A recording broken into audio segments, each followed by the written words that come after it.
Mastermind, Strategist for Hire, written by Clouds, read by Distracted by Books. Chapter 7, Face to Face. Mastermind looked back at Izuku from the full-length mirror in Giron's office. He didn't want to get dressed in his villain outfit at home and potentially risk getting caught by his mom or the neighbors. If everything went well tonight, he would be finding his own base soon enough. But until then, Giron's office would have to do. His villain outfit was practical, but still managed to look intimidating. Or at least it would if Izuku wasn't so short. The black armored pants were fitted but flexible and were paired with a black armored shirt made from the same material. But what tied the outfit together was the jacket.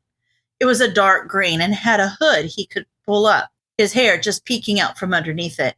There were dozens of pockets that had smoke bombs, grenades, flashbangs, and, of course, his knives. He also had knives strapped to each of his legs and a few hidden in his dark red boots for emergencies.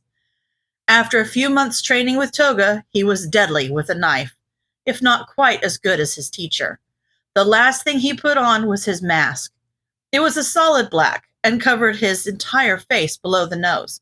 It didn't look like a standard gas mask, looking instead like a simple ski mask. But Giron assured him it would filter out any harmful gas attacks. Looking in the mirror, the effect was stunning. The knives alone would have been intimidating, but the hood partially shaded Izuku's face so that the only distinguishing feature were his bright green eyes, lit with a deadly sort of fire. He loved it. Giron had arranged a face-to-face meetup now that Toga said he probably wouldn't die immediately as soon as he was attacked. The meeting was with a small gang that had territory in eastern Tokyo and were wanting to rob a casino. Izuku himself was still considered small time, even if he was becoming more well-known. So Giron said this would be a good chance for Mastermind to start showing his face, even if it was behind a mask. Looking pretty snazzy. Giron was leaning against the doorframe, smoking his ever-present cigarette. I'd say knock him dead, but that'd be bad for business. Izuku rolled his eyes, again marveling at how they stood out against his outfit.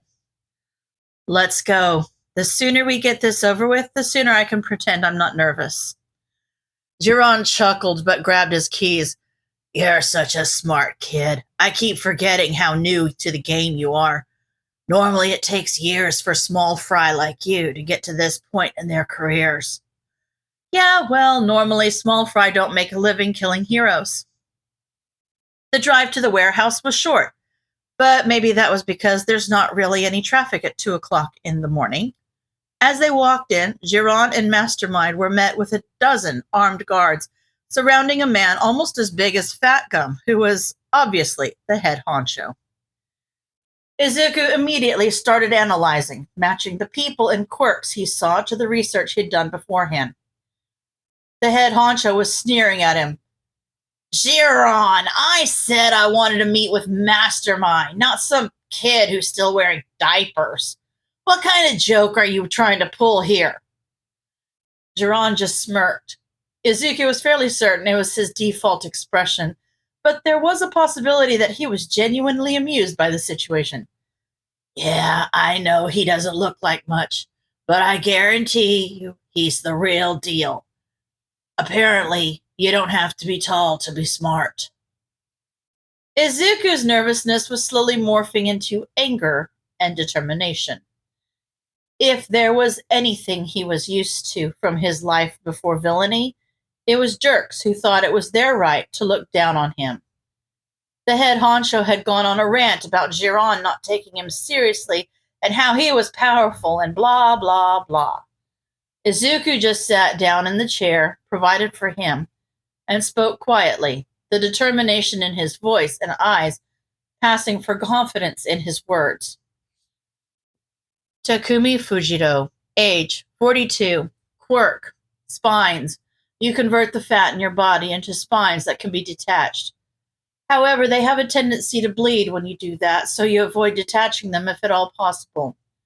Family. You have a wife that you married 10 years ago and 4 kids, all under the age of 15.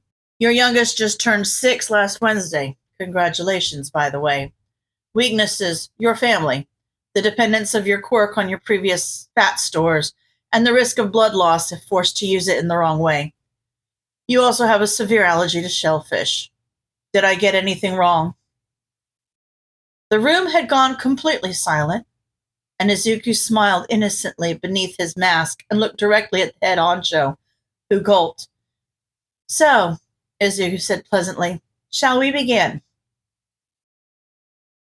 Detective Tsukachi rubbed his eyes in frustration before taking another gulp of his coffee. The mastermind case was rapidly turning from a minor headache to a massive migraine. The guy had been on the scene for less than 10 months, and he was already becoming one of the most dangerous villains the detective had ever been tasked with finding.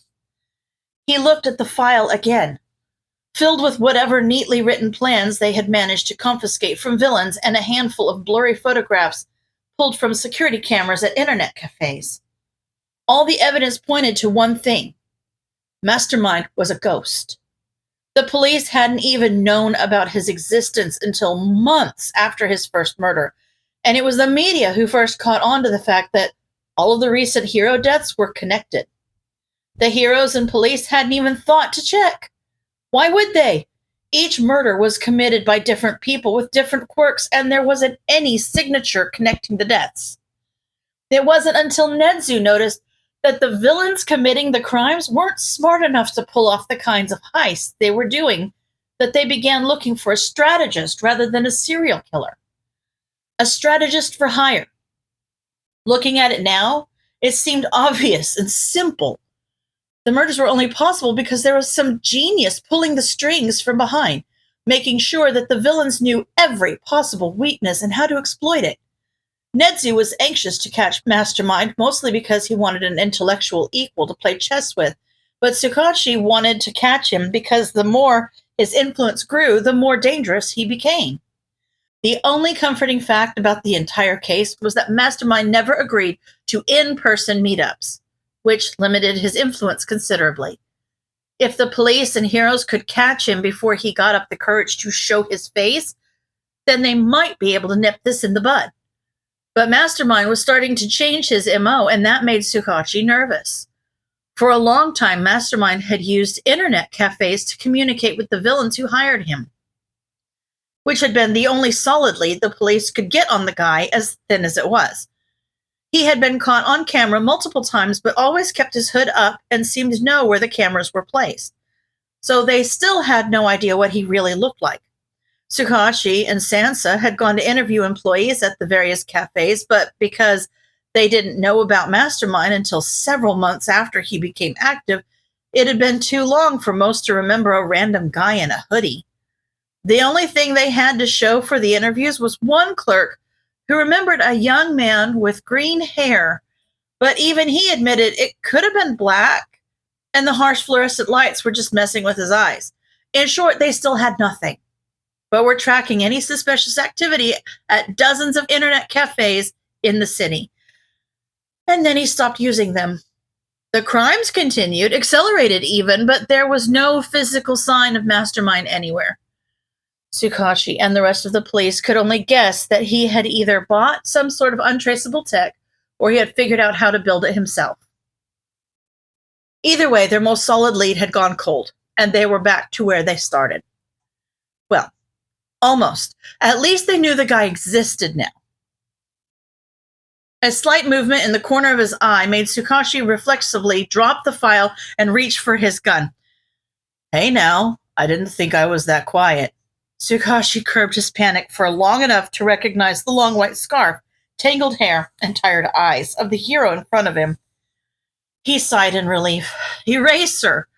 Sorry, I didn't hear you coming. He looked at the papers spread all over the floor. Got lost in thought, I guess. Eraser grunted in response. I guess I should apologize for sneaking up on you. Stealth is just kind of a reflex for underground heroes. It takes too much work to turn it off. No, Tsukachi shook his head. It's not a problem. So why are you here, Eraser? Normally you go straight to sleep after patrols. Eraserhead's expression, minute as the change was, turned grim. I heard something concerning from one of my informants and needed to let you know as soon as possible. He glanced down at the file that was still lying in disarray at their feet. I have something else to add to your file. Tsukashi perked up, half in excitement, half in dread. While he hoped Eraser was bringing good news, his grim attitude made that seem much less likely. Please tell me that you have some sort of lead on how to find him. Even as he said it, he knew it was a useless hope. If Eraser was bringing something like that, he'd be smiling, as unhinged as the hero's smile was. As expected, Eraser shook his head and frowned. Much worse. According to my contact, over the past week, Mastermind has met with the leaders of several minor gangs. In person. Eraser waited a moment for his news to sink in, watching as all the overworked cogs in Tsukashi's brain finished turning to the correct position. And when they did, damn. End of chapter.